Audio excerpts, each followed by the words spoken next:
In this video, we're going to get you up to speed on what's been happening with the Dodge, and we've got some of this, and a little of this. So stick around.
So we've done a lot of changes to the Dodge since the last video. It's got new injectors, new fuel lines from the tank to the motor. I got a diesel heater for it, but we haven't installed that yet.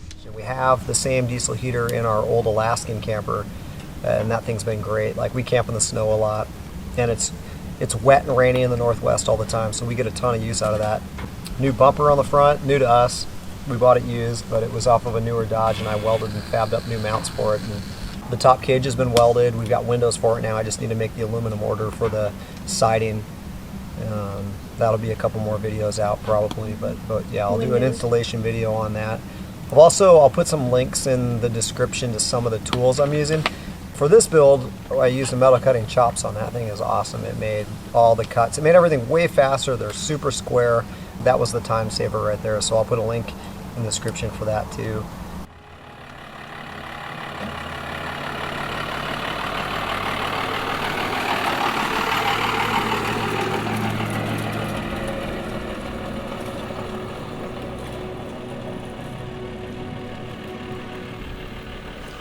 Truck's been everywhere, lots of trips. It's been great for camping, and even my daily driver.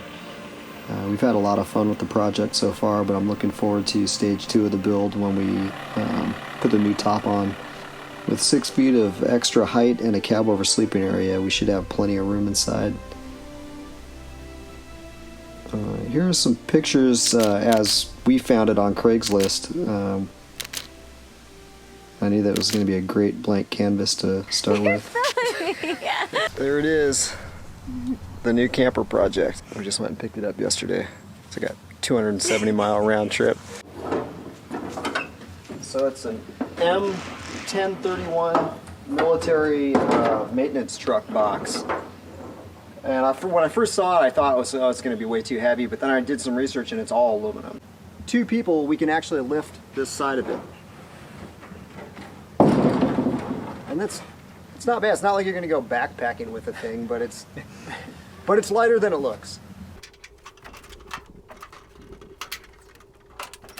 It's cool. It's got tailgate. Good setup. Plenty of room. We're going to go up and build a cab over on the truck with this thing, but lots of storage space on the side boxes, and I think it's going to be a really good setup. There's cutouts on the side. Actually, let's check it out.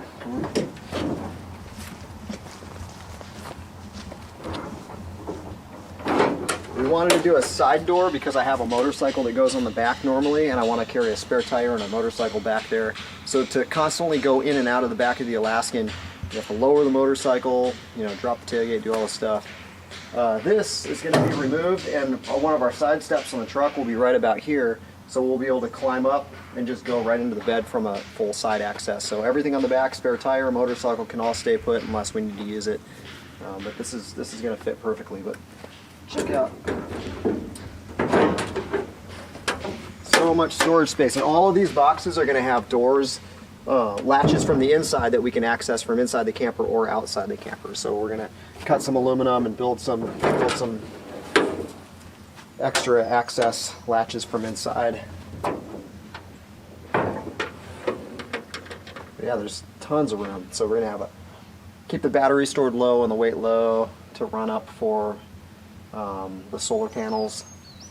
And we're going to probably put the diesel heater, will probably live in one of these boxes, this side box here, and be plumbed. Since this is going to be a permanent install on the truck, we'll be able to plumb straight into the fuel tank for the diesel heater, so I don't have to have an extra plastic fuel jug to supply the heater with fuel. We'll just, if the truck's got fuel, the heater's got fuel. So it's going to be a pretty cool setup.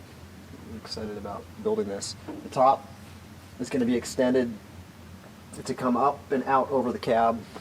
So we'll have a sleeping area up top, a small cot in the back too for the kids to be able to fold out to use if they need to.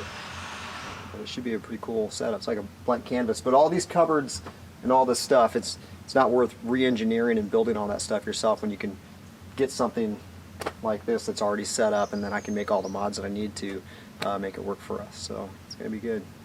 The original bed came off pretty easy. 4 of us were able to move it. Just unplug the wiring, disconnect the bolts holding it in place, and make sure the filler neck is disconnected, and it comes right off.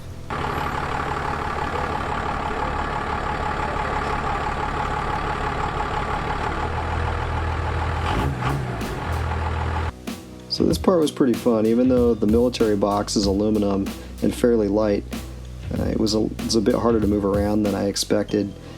The tractor made this step a lot easier. Those 4x4 posts work great too, to be able to just shimmy the box up onto the truck.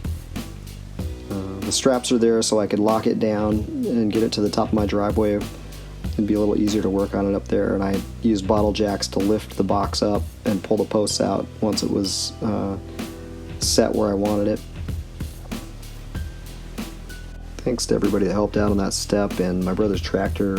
Everything went pretty smooth, and now it's just on to tidying up the frame and taking care of a few clearance issues.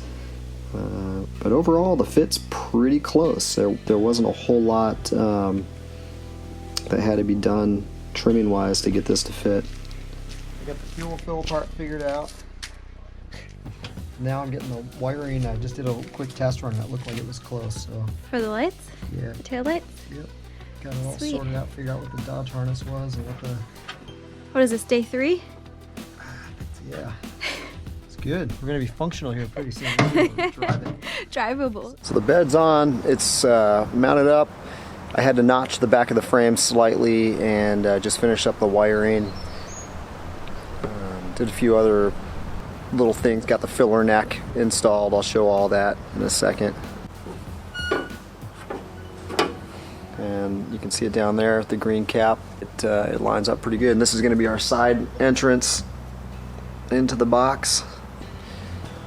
So installing the new bumper. This was an ordeal. I found the bumper I wanted used, but it was a 400-mile round trip, so leaving town I filled up with possibly the worst diesel I've ever seen in my life. The pump shut off partway through and clogged my fuel filter and clogged one of my injectors, but the truck still got me back. So now 6 new injectors later, it's running like a champ, and I got a pretty cool bumper. So the bumper's on, and the big thing is it's got a winch plate. It can handle a 16,000-pound winch.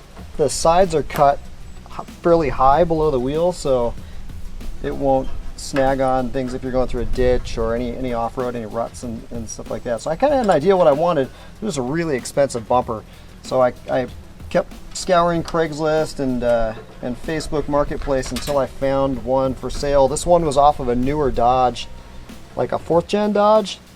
I called Road Armor to just see if they could sell me maybe an adapter kit or any type of mounting brackets or hangers, and nobody actually got back to me on that. So I just went ahead and cut and welded and built all my own brackets. They're all milled and slotted so that there's a lot of adjustability, and it lined up really well. And I believe the guy that I bought it from had it on a 1500, a Dodge 1500, which these bumpers are super heavy. This is probably way too heavy for a 1500, and that's more than likely why he pulled it off the truck. It's good on this, it didn't sag the suspension at all. Everything is perfectly fine. With the Cummins on the front, the springs are fairly heavy, but perfect fit after getting it all mocked up and building the new brackets. Now I've got front and back slots side to side and up and down, so it's really easy to get it where I want it and get everything lined up. So now I've got a little bit of painting work to do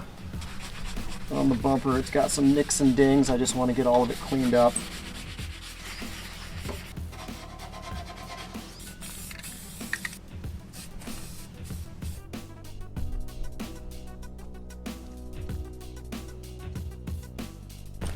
Alright, thanks for watching. Like and subscribe if you want to follow along with the truck build, and I've got a ton of trip footage to edit, so should have a few of those videos coming up soon. Later.